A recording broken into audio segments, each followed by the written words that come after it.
Well, good afternoon. It's Saturday, and I'm out in my garage. I don't have much to go over this week. I was going to go over some of the things that people have been questioning some of the things I'd said about the different reports from Levy County. And I thought, nah, I'm not going to do it right now. I think one of the reasons is because I think Volpe may be handling some of this, and I don't want to cut in on the things that he's doing on his channel. But the one I thought about was the one where John was accused of giving Jeremy the two-finger salute, one finger from each hand, and the deputy found that being unfounded, and for a good reason. But, and Lisa has covered this stuff pretty thoroughly with the paperwork. I did too. I showed you different paperwork similar to this. These are reports from the Sheriff's Department. I've got quite a few of them that were sent to me. They were, another party had did a FOIA request on them and sent them to me.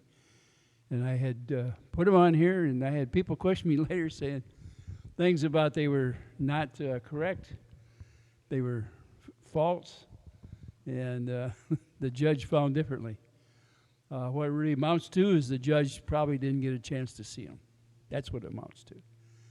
And it's unfortunate, and I think it'll be taken care of shortly. We'll find out, that's for sure. Some of the things that have been going on, as far as I'm concerned, are criminal activities against Michelle and John, in my opinion, obviously. And most of it has been proved out there in one way or the other. And this thing has got way out of hand from a neighborhood dispute to being a federal case. And a lot of people are involved in it. I guess we'll find out how the outcome will come in the end. And some of you will be happy and some of you won't be. And the ones that don't believe the proof that we've put out there to this point won't believe it in the end either. So there you go. It looks like we can't change somebody that just doesn't want to be changed, can we? Well, it's kind of been chilly today, so I've postponed some of the things I was doing. I did bring my other vehicle back in here. I'm getting ready to do or try to finish up on some of the body work I was doing on it, because I am going to do a little painting here and there when I get done. I've got to pull the stripes off and the lettering and that's on the sides of the truck before I do my final sanding so that it can be painted. And yeah, I'm going to paint it the same color it is now. I doubt if I'll take it in to have somebody else do it. It's just a black paint, nothing big, not hard to do. And it's an old truck, so I'm not worried about if it's going to hold up another 10 years or not. If the paint holds up a few years, I'll be happy with it. I don't know how many more years I'll be driving anyway. I hope everybody out there is doing fine. A shout out to John and Michelle. I know it's probably been kind of a rough last few weeks, and things get better, I can tell you, no matter how bad you think it is. Sometimes we have to bottom out before we can climb out. And that's look, I'm not making fun of it at all. I really do hope and pray that things will go better in the very near future. I give a shout out to Thomas. I see in his video he's getting around okay, so I'm thinking his leg probably is quite a bit better. And Marty, I seen Marty there at the flea market. Shout out to Marty. He's looking good. Sounds like he's got some medical things coming up. I hope everything goes well, and I pray for him too. One of the viewers out there, Tisa, I hope you're feeling lots better. I've been praying. I really hope it's helping. it's hard to keep up. There's so many people out there that are in need of help, and I hope the Lord does take care of them. So it seems like every few times a year, it seems like it just almost pours out there, but oh well, we just do what we can do. We're just human. I'm trying to think of anything better to say. I haven't been on here live. I've been trying to cool back a little bit. There was in one of my live channels it got to be a little controversial, and my policy is I don't go on channels and cause problems within a channel if at all possible, right? And you and I determine what we're going to say when we go on somebody's channel, but we need to follow the rules. And when it gets into a controversy where there's arguments and stuff, you just have to back out of there. Don't do it. It's not fair to the creator of the channel. Each of us has a difference of opinion of different people that may be in a channel, but we can fight it from our own channel. We don't have to fight it on somebody else's channel. So once I feel comfortable in going live again, I will do it. Hopefully, I don't know how to explain it, but I don't blame the mods for any of the problems.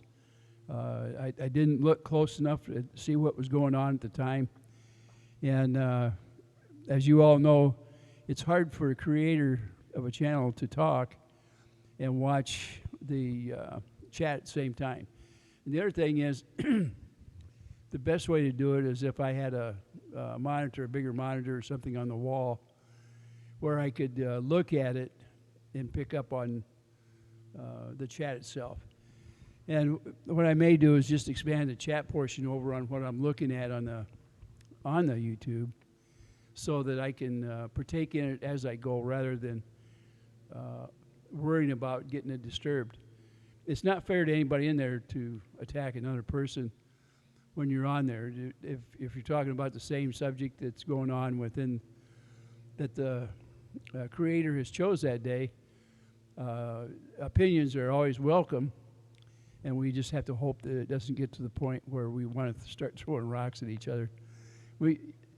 My channel is not meant to make enemies out of anybody. It's really just here for entertainment, and if we can exchange ideas that are educational, I'm all for it. Sometimes people get butthurt and they're very unforgiving about what was said about them or around them, and easily misconstrued. The words can be on there. So you just think through what you're going to say before you do it, and certainly watch it when you put it in writing. Yeah, I know. I should be looking up there, and I'm looking down at my monitor.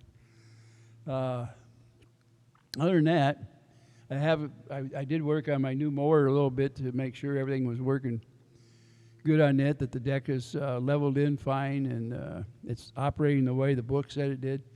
It has a lot more vibration than I really wanted on it. I have a Cub Cadet. Matter of fact, my wife's out there in the backyard used it right now. It's a zero-turn mower, and it rides fairly smooth. And it's a lot bigger than this John Deere over here. So, and it's a lot easier to operate. It's just night and day. It's like a Volkswagen and a Cadillac if you really want to come down to it. And the reason I bought the John Deere is I wanted something small that I could pull my yard wagon.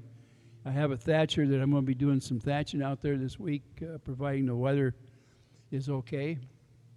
And I have a plugger for the yard that I'll be pulling around so I can make holes out there, the little ones. And we plan on, I haven't decided whether to fertilize and get things going or whether to just go ahead and put some weed killer out there. We've got some Creeping Charlie in the yard, and we have some water type, what they call water grass. getting into it.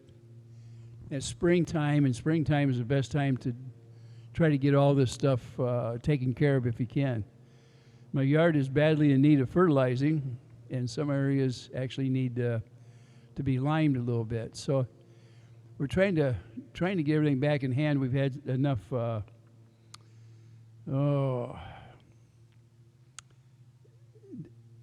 It's been up and down, where we've had too much water and then not enough. And the soils I have here, unfortunately, when the house was built, whoever the builder was pulled too much acid soil to the surface, and I've got a lot of expansive clay mixed in at the top level, top couple of feet. And when you get into a situation like I've got now, it turns like a big brick, the entire yard. And not too much of it survives the greenery when it gets that way. The last 2 years, the trees that I've planted, I've watered. Out here on the one side, on the edge of our property, the stuff I put in there has grown probably 18 inches to 2 feet in 2 years. It looks pretty good except for maybe 3 of the trees. I did buy a brand new, what they call diamond white pine, and I haven't seen a lot going on it. It's still pliable, so I'm hoping it's alive. That first year, they go into shock, and they don't grow much, and you just have to hope. And I've been using root starter on that tree. I used root starter for a whole year on the ones out along my property. And they are pines. They're the type that can be used for shrubbery, or you can let them go to the height of somewhere between 20 and 30 feet. And right now I've got some that are somewhere around 7 feet with the new growth from last fall. So they're looking good. I hope they continue. We haven't done anything as far as flowers and stuff like that. The way the weather has been in the last month, we've got too many days that have been frosty out there. And it's only been about 10 days, if that, since we've had a hard freeze. And as you know, that will eliminate just about everything. Now, one thing I do have is I have plenty of cherry blossoms out on 2 trees over here on this side. I looked out there a few days ago, and there was nothing. And then all of a sudden, one side flowered. I thought, well, one side must have got destroyed during one of them cold snaps. And looked out there this morning, and everything's flowered on that side now, too. So both trees are fully in bloom. But I haven't seen any bees working it. And I'm hoping that something will do the pollinating on it so we can see if we're going to have a crop of cherries or not. Most of them in previous years have been a little sour. We've had 2 years in the last 20. I've had those trees out there for 20 years, or 22 years. 2 years where you could eat them off the tree, and they didn't make your lips pucker up so bad you couldn't talk. Last year happened to be one of the better years. When they turn a real dark red, there's just that one day that they're really good. They're sweet, plump, full of moisture. And if you let it go a day past that, it seems like the birds will take them, and the birds take them overnight. They're just gone, and what they don't get pretty much wrinkles up and turns into raisins. So, or cherry raisins, I call them, but not like grape raisins. I guess that's about it today. Hope everybody out there's got a good weekend. I hope you're in good health. Sorry I didn't put up something a little more interesting for this Saturday, but just a little bit of chat. Let you know I'm still going. Looking forward to seeing what Lisa's got tonight. This is her normal night where she's out there on channel.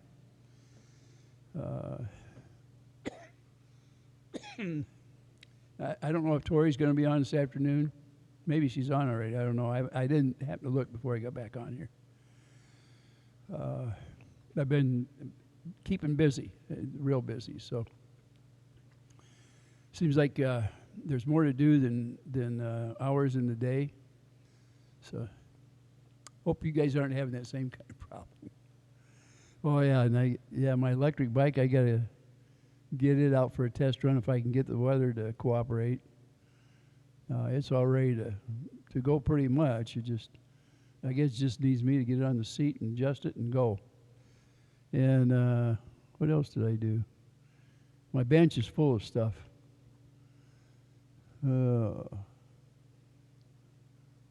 Yeah, I've had 3 different vehicles in here in the last week. For some reason, I ended up with something on the windshields that doesn't want to come off, and I don't know if it was something that they sprayed on the roads, but it's been really miserable. It's like almost like a clear wax on there that's been sprinkled on there. First time I've run across anything that was that hard, and I've tried everything. I've got it so we can look through the windshields okay, but it's just, I guess it's just whatever it is. I don't know. And I've got a shelf back there full of stuff that I've been trying. I even tried rubbing alcohol on it, of all things. I put some MEK on it, and none of them want to touch it, whatever it is. So I was thinking about even getting some wax removal in case it was. I've had all 3 of the vehicles washed in where they do the automatic deals, and you punch in what you want them to do, and they've all had that wax put on them. And it could very well be that. I don't think I'll do much of putting that stuff on anymore. The vehicle don't last that long with it anyway, and for $2, it's not really worth it. I'd rather do the real deal. And this one here, I don't dare do anything to it right now till I've got it sanded down and repainted, because anything that I put on there that's slick or shiny might lift the paint when I finally do the finals on it. As you can see, a lot of it is complete. I still need to do the rocker panels. And if you look at them, yeah, you can see below the door there's a rust spot. And they've been done once before I ever owned this. This actually belonged to a mail carrier, rural mail carrier, and he actually used it pretty much on mostly country roads. And before I got it, the whole drivetrain had been gone through. New brakes, new drums on the back, and new discs on the front, and new shoes on the back, discs on the front, and pads. So it really isn't bad. I've got my tires aren't too old. I think I have. I think I've got less than 6,000 miles on them. Somewhere in there. I know I checked the paperwork a couple days ago, so I wouldn't mind keeping it and putting maybe different seats in it, softer. Not that they're tore up or anything like that. They're not, but they're just not as comfortable. And that darn pickup is it's a Ford Ranger. And it's stiff. It's a 4-wheel drive off-road pickup truck. And it beats you pretty good. It runs nice. I keep it. My wife likes it because it's small. So it'll always be like a second or third vehicle around here. With that, I'm going to let y'all go. And yeah, I know. I was looking down here again, and I should have been looking up there. So. John says, ta-ta.